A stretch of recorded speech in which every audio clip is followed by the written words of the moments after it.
أعوذ بالله من الشيطان الرجيم. بسم الله الرحمن الرحيم. وما تلك بيمينك يا موسى. سورة طه 17 نمبر آیت.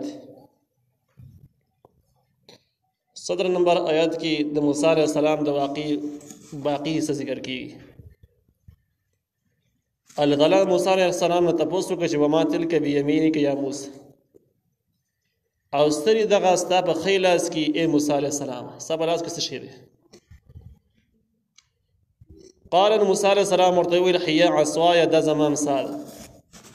اتوکأ علیها، زه تکیه لګم دې ته، واهوش بها علی غنمی، او زه پاڼې راسنډم په دې باندې علی غنمی خپله ګړو بیزو ته، ولی فیها مآرب اخرى، دې دپاره او په دې کې زما دپاره نوري فایدې هم شته. الله تعالی تپوس د موسی علیہ السلام د په لاس کې د څه شی دی؟ د دوه غټو مقصدونو دپاره و. یو دا چې موسی علیہ السلام باندې د مخکینۍ واقعې نه ډېر هیبت راغلی و چې دی د اور په اسره باندې لاړ، اور د دې نه تښتېدو، د اور انداز هم بدل و، ونه یې سېزله نه، ونه یې شنه کوله، تازه کوله یې، چې دی به راته اور پسې راوږدېده، چې کله به دی ورته اور به تښتېدو، اواز ورباندې وشو، اواز انداز بدل و. نو موسی علیہ السلام کافي هیبت اخیستی و. نو موسی علیہ السلام د حوصلې بحال کولو دپاره او توجه بدلولو دپاره په یو دوستانه انداز باندې الله تعالی تپوس وکړي چې وما تلک بیمینک یا موسی، او سر یې دغه ستا په ښی لاس کې ای موسی علیہ السلام، چې هغه تېر هیبت دې کم شي. دویمه دا ده چې د موسی علیہ السلام نه تپوس یې دې دپاره هم وشو چې دی د خپلې امسا ته متوجه شي، اور یې ښه په سترګو باندې وویني. هسې نه چې وروسته دې مار جوړ شي او موسی علیہ السلام ته په خپله باندې ویلېږي چې ګنې چې په تیاره کې د امسا په ځای باندې ما مار راغستی دی، خطا شوی یم، هیبت یې واخلي. د مار نه خو فطرتاً انسان یېرېږي. چې موسی علیہ السلام ته یې وویل چې ستا په لاس کې څه شی دی، چې موسی علیہ السلام د خپلې امسا ته متوجه شي، ښې ویني، چې وروستنۍ کومه معجزه ښودلی کېږي چې معجزې په ټایم کې ورخطا نه شي. نو موسی علیہ السلام ورته وایي دا زما امسا ده، یعنې دا امسا مې خپله ده، او پایدې پکې دا چې اتوکأ علیها، دې ته زه تکیه لګوم، واهش بها علی غنمي، زه پاڼې راسنډم په دې باندې خپله ګډو بیزو ته. غنم دا داسې ټکی دی چې ګډو ته موي، بیزو ته موي، دواړو ته شامل دي. ولی فیها مآرب اخرى، او زما دپاره په دې کې نورې فایدې هم شته. تفسیر مظهري ذکر کړی دی چې د دې آیات نه یو څو مسلې، فقهي مسلې معلومیږي. یو مسله دا معلومه شوله چې کله چا ستا نه تپوس وکړو، تپوس یې تا نه کچی کړی، خو دغه جواب اوږدول، هغه اجزا پکې ذکر کول چې په تپوس کې موجود نه و، چې کله پکې فایده موجود وي نو دا ته کولی شي. لکه موسی علیہ السلام نه تپوس دومره شی او چې داسې شی دی، بس دومره جواب پکار و چې امسا ده. موسی علیہ السلام خو پوره تفصیل وښود چې زما امسا ده، تکیه مو ته لګوم، پاڼې پرې راسنډم، نورې پیدې هم پکې لرم. نو دې نه معلومه شوله چې کله د یو سوال په جواب کې داسې اجزا موجود دي چې هغه په سوال کې ورته اشاره نه شوي، لیکن فایده پکې نو پکار ده چې جواب ورکوونکی د هغې اړخونه هم ذکر کړي. دویمه مسله دا معلومه شوله چې امسا ګرځول د تمام پیغمبرانو سنت دي، او د نبي علیه السلام نه هم دقه شان ثابت دي. نو امسا ګرځول، لاټي لخته ګرځول دا سنت د ټولو انبیاو دي، او دا هم اتفاقي مسله ده چې د فتنو په وختونو کې چې کله یو سنت بالکل کالعدم وګرځېږي، خلک یې مخالفت کوي، بدې ګڼي. یو سنت را ژوندی کول لا دومره اجر لري لکه د سلو شهیدانو د قربان عمره، ځکه چې د فتنې په دور کې به سنتو باندې قایم پاتې کېدل دا ګران کار دی. نو هر ځای کې به خلک خبرې کوي چې په دې څه کې او دا ته څه شی شروع کړی دی، دا د دې زمانه نه ده، نو په دې سره به تا ورځ په ورځ باندې مېړه ته دیره لږ درد رسېږي، ته په عذابېږي. نو چې دغه کړاو ته راټینګ کړي نو تا ته به واقع اجر میلاو شي. نو دا سنت د پیغمبرانو دي. قال نو الله تعالی ورته ویل القیها، وی غورځوه، دغه امسا وغورځوه. دغه د میداني تور چې کوم دی، د کوهي تور مخکې چې کوم بحث تېر شوی دی، هغه ځای بحث روان دی چې هم شپه ده، همدغه شان کې مزید بحث روان دی. موسی علیہ السلام ته الله تعالی وی د امسا دې وغورځوه، القیها وی غورځوه یا موسی، ای موسی علیہ السلام. فالقاها، نو هغه وغورځوله. فاذا هي حیة، الناس بده یو مار شو، تسعى منډې والی. قال الله تعالی ورته ویل خذها، راوینیسه، ولا تخف، یریږه ما، سنعيدها سیرتها الاولى، زرد چې موږ به را واپس کو حالات اولنی ته اولنی حالات د لاټای او امساو عقل اولنی امسا به بیا جوړیږي دې ځکه کې حیاتون ټکی راغلی دی دا واقعي چې په دوه ځګونو کې نور ذکر شوی در یو ځکه سبانون راغلی دی بل ځکه او یو ځکه سبانون راغلی دی او دې ځکه کې حیاتون دی چې حیاتون تاسو نو نو بده هغه حاصل دی دا جدا جدا نمونه ذکر راغلی حیاتون عام مارته وي غټي به کې دغه اعتبار نشته او صوبان چې کوم هغه مارته ویل کېږي ټول غټ ماري چې دا غیر نور غټ ماران بیا نه نو دا لاټي چې کله موسی عليه السلام وګرځول په اواز سره کې د کچې مار شو بیا غټې دو او بیا سم غټ جوړ شو نو دا غدري وانه حالات جدا جدا ذکر شوی دي چې بزن وختونو کې دا کچې او بزن وختونو کې درمیانان داس دراغه عام مارانو شانته کې او بزن صورتونو کې اخیرا ټیم کې ډیر زیات غټ شو قال الله تعالی ورته خذها راوینس ولا تخف يريغما سنعيد هذا جمع به واپس کو د لاره سیرته الاولى حالات اولنی ته یعنی هغه لاټه شکل ته بیرته اوړي کې تراونی بس موسی عليه السلام ورمنډ کې راویني شراویني برته لاټه جوړه شو نو دا د یوې معجزې خودلو چې د موسی عليه السلام د الله تعالی لوی قدرتونه په خپل سترګو ویني زګه چې د یو لوی کافر یو لوی دشمن سره مقابله ده او د لوی قربانو د پاره د کلک یقین ضرورت یو کلک یقین اله جوړیږي چې کله سره د ډیرو حالاتو نتیر شي به مدد چې معجزه پیش کول دا بل انداز باندې ده نو چې کوم اسکه موسی عليه السلام د خپل معجزې سره بیرته آشنا خوې پیژنې نو دا یو عملی پریکټس شو او دا شانته کې وشول دوی معجزې د پاره د الله تعالی وی جواز مم يدک الی جناحک په واس ک لاس خپل الی جناحک د خپل تراخ سره خیل لاس راواله د ګست تراخي ورمنډه تخرج دا براوزی بيضاء تک سپین من غیر سوء بغیر د نقصان دا بس سپین شي او نقصان پکې نه ده سپینواله دوه قسم یو د برګي د وجنه یغه مرضی نو من غیر سوء سره معلومه شو چې دا مرض د وجنه نه دا بل څه سپینواله دي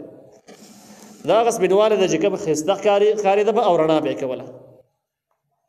نو موسی عليه السلام دغه شان کې وکړه او لاس هم دغه شان کې ثابت شو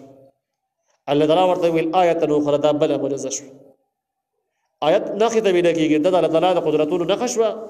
او د نبی علیه السلام د موسی علیه السلام د پیغمبرۍ دپاره معجزه شو او دلیل شو نو بلې طریقه باندې موسی علیه السلام ته د معجزې ورښودلی شوې او دو معجزو نه بعد ته الله تعالی وایي چې ته فرعون طرف ته لاړ شه لنوریک دې دپاره چې موږ وښایو تا ته من آیاتنا الکبرا د خپلو غټو نښونه د خپل قدرت لوی نښې تا ته وښایو ستا په یقین نه شي ستا ایمان نور کلک مضبوط شي حوصله دې برابر شي د هغې نه بعد یو لویه مقابله د هغې سره مخامخ کېدل دي اذهب لاړ شه الی فرعون فرعون ته انه طغا یقینا دا سرکشه شوی دی فرعون باره کې د ټکي باره کې مشهوره دا ده چې د مصر هر بادشاه ته فرعون وایو لکه په عامو زمونږ د ریاستونو کې عام چې کوم مشر راشي خلک وایي دا وزیر اعظم دی څوک هم راشي وزیر اعظم وي دغه څنګه چې په هغه زمانه کې د مصر باندې څوک مشر شو هغې ته فرعون وایي فرعون په معنا د بادشاه سره دی په هغه ژبه کې بیا د دې فرعون په نوم کې ښه کافي بحث شته چې یاره د دې نوم اصلي نوم بیا څه نو په دې کې تاریخي اقوال شته دي مختلف اقوال پکې موجود دي چې هغه دومره مهم او ضروري نه دي لیکن حاصل دا دی چې فرعون چې کوم دی نو دا د مصر غټ حکمران ته به ویلی کېدو او دا اخیرنی فرعون د چې د دې نه بعد بیا د دوی نظام نسکور شو اسلامي نظام نافذ شو نو الله تعالی وایي اذهب لاړ شه الی فرعون فرعون ته انه طغا یقینا دا سرکشه شوی دی نو موسی علیه السلام چې کله د فرعون خبره واورېده د فرعون ظلم بربریت او بتیر د خدایي دعوی کړي و ډېر لوی متکبر انسان و هغې سره مخامخ کېدل مقابله کول واقع چې ښه کافي ګران خبره وه موسی علیه السلام د الله تعالی نه سوال شروع کړ دعا یې شروع کړه قال نو موسی علیه السلام ویل رب اشرح لي صدري ای رب زما کولاو کې سینه زما چې دا دومره غټه حوصله پکې ځای شي او دا دومره لوی خبرې زما سینه برداشت کړي پکې راجمع شي ځکه په تنګه سینه کې دومره غټ کارونه د سړی کولی نه شي حوصله پکې نه وي دومره خبرې ورته نه زده کېږي او نه بڼه کې راضی کېږي دا غټ زړه غواړي غټ سینه غواړي نو موسی علیه السلام سوال د الله نه وکړ ويسر لي امري آسان کې ما ته کار خپل کار آسان نه دی ګران کار دی چې آسان شي واحلل کولاو کې عقدة من لساني غوټه د جبې زما د جبې غوټه دا وجه موسی علیه السلام به جبن ختله خبرې به آزاد نشوي کولی نو بیا د دومره متکبر سره مخامخ شي دعوت ورکوي خبرې اسانه باندې نشي کولی کافي مشکلات جوړي اوله سره انسان له کمزوري معلومیږي موسی علیه السلام د الله تعالی نه سوال وکړ زما د جبې د غوټه دی کولاو شي د موسی علیه السلام جبې د خطر له کومو زګینو نه اگر چې په دې کې قرآن او حدیث صراحتاً سره ذکر کړي لیکن ځینې تاریخي واقعات دې باره کې شته او هغه دا دی چې موسی علیه السلام کله د فرعون په کور کې غټ شو او نوره مشهوره واقعه ده چې فرعون کور ته څنګه راغی خو هر چا ته هغه واقعه زده ده فرعون به خپل کور کې ساته خو چې کله به د موسی علیه السلام فرعون ولیدو نو فرعون باندې بیا ډېرې درنې حملې کولې په ماشوموالي کې ځینې تاریخونو لیکلي دي چې په دې کې به ول لاس ورګ ټینګ به نه پرېښود مضبوط به نیولې د ځوان شانته کې به ټینګ کړو فرعون ډېر پازا فرعون خیال دار هغه چې کم ماته نجومیانو کوم خبر را کړی و چې د ځوان د لاس باندې د حکومت نسکوري کې بن اسرائیل کې بلا پیدا کیږي کله دا ماشوم نه نو زنانه به خبر کېده هغه ورته دا خبر نه دا وړو کې ماشوم ته به خبرونه نه پیږي خو بس قدرتي کار دی چې بس مټ کې قوت دی او دغه سې کوي د خو عام ماشومان دا کارونه کوي یوازې دی خو نه دی فرعون وایي زما تسری نه کېږي دا کس بابا غي نو فرعون د خپل ذهن مطابق د په دې باندې یو امتحان وکړ امتحان دې څه وکړ چې په یو پلټ کې ودا جواهرات قیمتي کاڼي کې خودل چاړه خسته باندې مې ده بلکې ودا ور کې خودل ور یو ته نږدې کو کاڼي دې لریست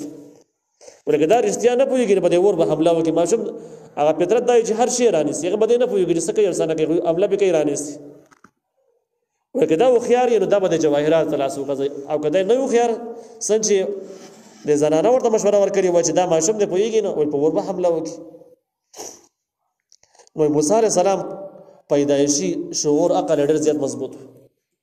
موسی علیه السلام ورته لاس نه ورکړ او هغه لاس وګت کو د کانو ته نو جبرائیل السلام راغی او د لاس یې ودراغون کو په دې ور کې ورمانډ او سکورې به کې ودراونی او ډارې کې ول خلې ته ورساو چې دا هغه د جبې سر ټچ شو جبې سر وسوځیدو نو دا هغه سوځیدل د وجنه جبه چې وال دا بل لګل کنه خطله آزاد خبرې به نشو کولای او دا کار دې د لپاره وشه چې د فرعون یقین نه نشي چې دا مغزوان چې فرعون خطا شي بس فرعون ویل ما ومنل چې ماشوم ګور راوغسته خلې ته وی ور ماشومان په دې کوي چې ماشومان چې کم نه پويږي نو ول دا ټیک د جمناقه ماشوم دی چې پويږي نه بس دا زما دشمن نشي کېږي دغه حالاتو نورسته د موسی عليه السلام جبن خطا نو دې ځکه کې موسی عليه السلام د الله تعالی نه سوال وکړ چې زما د جبې هغه غوټه دی کولاو شي زما جبر صحیح شي يفقهو قول چې داخله زما په خبره باندې پوي شي ځکه کوم خبره کوم چې خلک پوي شي او که جبه نه خري نه زما خبره کوم او خلک پويږي نه زما آزاد کولې نشم مشکلات به نو دعوت بلاره کې به یو کافي مشکل لا پیدا شي واجعل لي او ګرځوا زما د پاره وزیرا یو وزیر یو نائب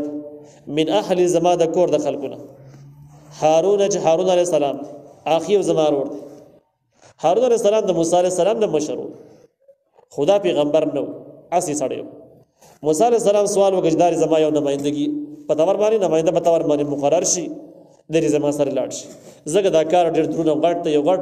جابر ظالم سره مخامخ کېدلی په کروڑونو ماشومانو قاتل له خدای داوی کړی دا نو د سره خبرې کول او بیا د سره بحث او بیا غي د حوصله او دغه فرعونیت هغه معلومي خبرې وي او جرور بلا سره سره اشدد به ازر جز مضبوطه کم بدی باندې املاخ بل د حوصله د پار را سره ډاډ را کوي خبر را لسمي او دغه شان د کې روب کې را سره واشرک خدا شریک کې زما سره فی امر زما بکار کې نو فائدہ به سي کای نو سبحک کثیرا دې د پاره چې موږ تسبیح بیان او ستاره ډیر زیات شکر غټ کارونه کې د دین کار کې د الله تعالی رضا حاصله نو د نور کارونو سره سم د تسبیحات او د اذکارو به هم پابند وسیږي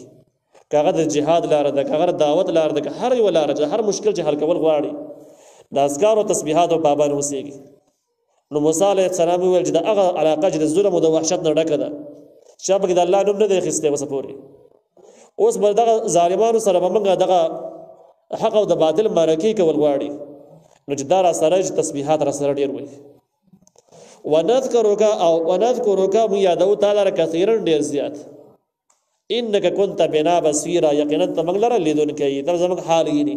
چې داسې وشي نو خبر قال نو الله تعالی ورته ویل قد اوتیت یقینا درکړی شو تا ته سؤلک سوال ستا یعنې ستا سوال منظور شو یا موسی ای موسی علیه السلام نو د موسی علیه السلام په دعا سره هارون علیه السلام ته الله تعالی پیغمبري هم ورکړه موسی علیه السلام هارون علیه السلام پیغمبر شو بیا وروسته بني اسرائیلو دې باره کې ډېرې قصې شروع کړې کله چې هارون علیه السلام وفات شو د فرعون د غر کېدو نه وروسته کافي زمانه وروسته نو بني اسرائیلو بیا پراپیګنډا جوړه کړل او دا الزام په موسی علیه السلام باندې ور واړاو چې دا موسی علیه السلام د خپل اقتدار لپاره وجلې دی او بیا باندې کې اسرائیل ډېر زیات عجبه منګړه د قصې مشورې دي لیکن هغه ټول حاصل هم دغه د موسی هارون علیه السلام ټیک پیغمبرو د موسی علیه السلام سره مرسته کړې ده هغه نه بعد وفات شوی دی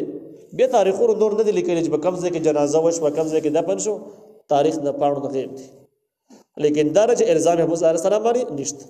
دا بني اسرائیل خپل قباحتونه چې بس په هر چا باندې شکمنو او هر چا باندې ډایرک الزام لګاوګر کړه الله تعالی پیغمبر به ورینو خو جره طبیعت نه کوک تیر شو بس است په یو الزام ولګاو